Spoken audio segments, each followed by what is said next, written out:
Real Housewives of Atlanta. Let's get into it. Okay, so I want to talk about a few things that I noticed on this episode of The Real Housewives of Atlanta. Most of the conflict and the person who brings the most heat is the person that says the most irresponsible thing on camera. I don't even know what her problem is. I don't know if LaToya is really like this in real life, but she definitely has an issue. Marlo and Kenya. Now, I don't really understand their relationship, but one thing that I do know is that it's not a real friendship and it's really a give and take. Marlo has to give something and Kenya has to either give something or show up to something in order to for them to engage in conversation. Marlo has a opening for a rental space that she has to sell off vintage name brand clothes, and it was her grand opening, and Portia's friend, Fleanne, I think that's how you pronounce her name, and Kenya decides to show up. Kenya, because I guess Kenya showed up to Marlo's event, Marlo decides to let her know that LaToya was going around telling people was having issues with Mark requesting alimony. So now if this was the first time that we had this conversation, or the women had this conversation, Kenya would have been well in her right to be upset at LaToya, because I mean that's something that's personal and something that she's going through, and maybe it was something that she wasn't going to share with the camera, but because other people were talking about it, she was forced to talk about the issue. I don't understand why you were upset about it unless that scene was filmed before that actual outing. So that's the only thing that makes sense about you even getting remotely mad, because it's been a trending topic of conversation with you and the women. So I don't know if that scene with Marlo was filmed earlier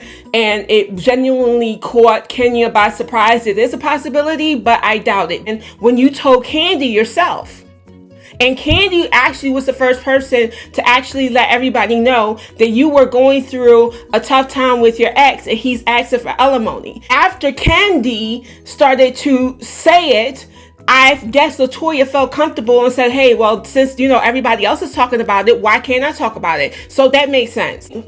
Right before Flynn left, she invited both Kenya and Marlo to her Halloween party. Now, the situation in between Fleanne and LaToya, I don't know. I don't know what to really think about that, actually. I have no clue on why LaToya is like so bothered by this girl. Why are you so bothered, LaToya?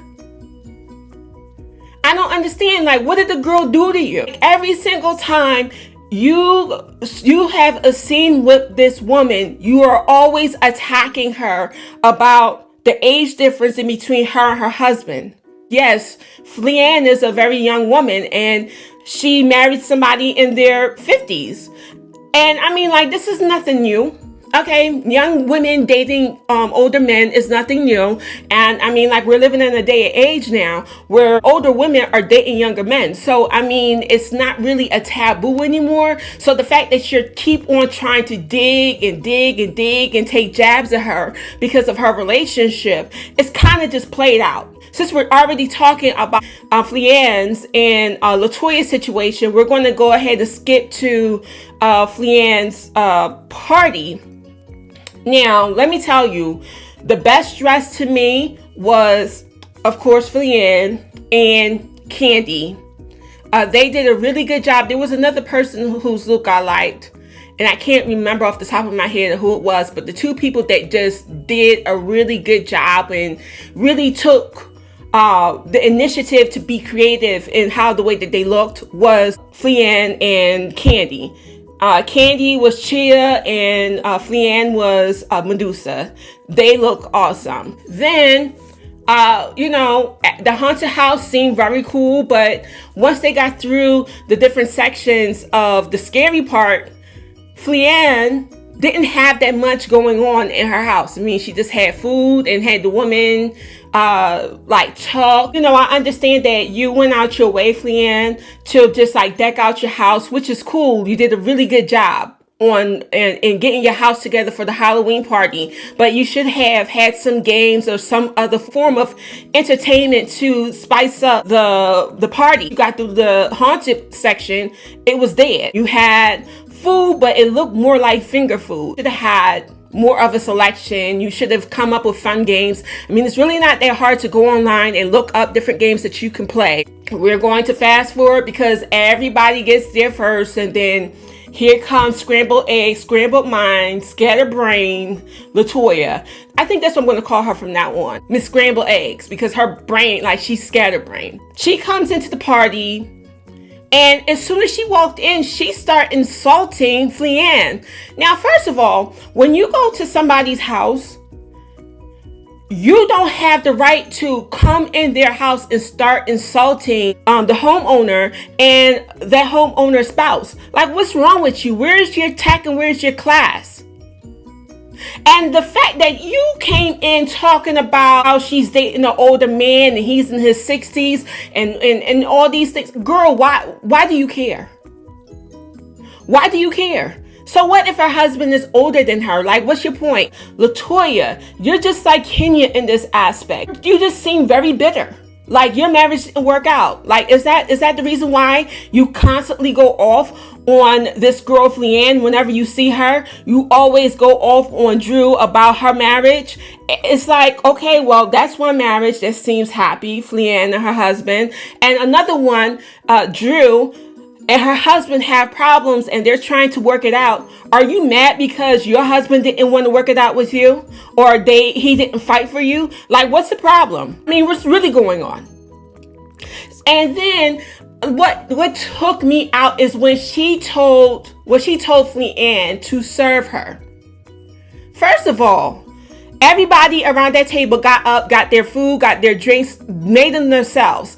And the fact that you came in insulting her and then demanded that she serve you, there's something wrong with you. I don't know who said it. Somebody said it gets crazy whenever she starts drinking. She starts to like really just talk sideways out of her neck. Like, that will make more sense that she's always going on 10 when she's drunk. I mean, that makes more sense. I just can't think of somebody who can be logical and rational and act like her or to think that her behavior is okay and just be normal and just be in a good state of mind. It just made me look at it like, okay, well, maybe there's something deeper going on that nobody really understands.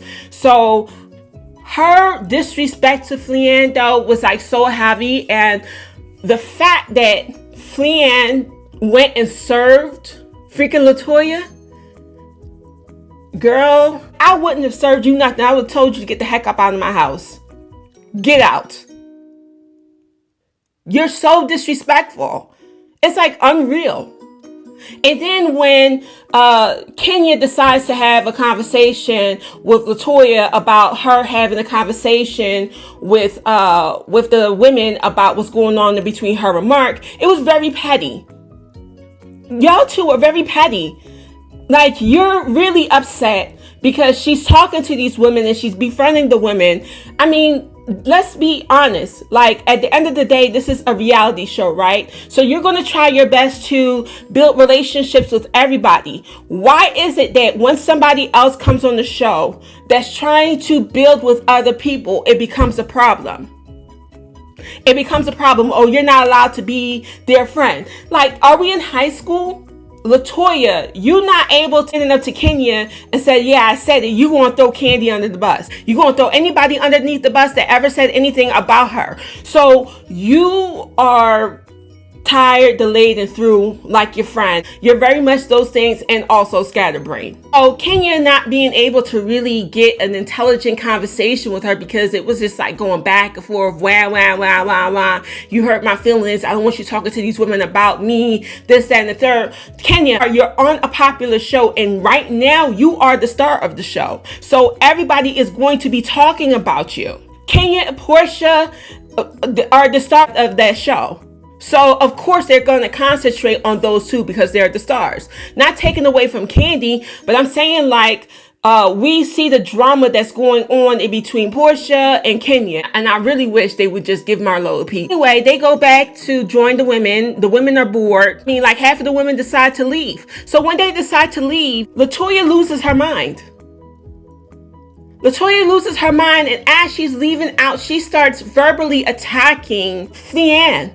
It's just like, what's wrong with you, girl? Like, why do you feel the need to attack this woman? She just kept going. She went to her car. She started screaming from her car. It was outrageous. It was just so ghetto. Like, what is wrong with you? Finally, Leanne loses her mind and tries to attack her. But everybody's trying to hold her back. Latoya is sitting up there outside of her car and antagonizing this woman. Wait, there's something wrong. There's something wrong. There's something wrong. I've never seen anybody act like that in my life. Never seen anybody so incoherent and just mean-spirited and rude and disrespectful. I mean, was just like, you know what? Party's over. This is uncomfortable. Like, we came here to have a party and now we brought a fight to this man's house. Like, we're uncomfortable. We're gonna go. Okay, I understand that. Toodles.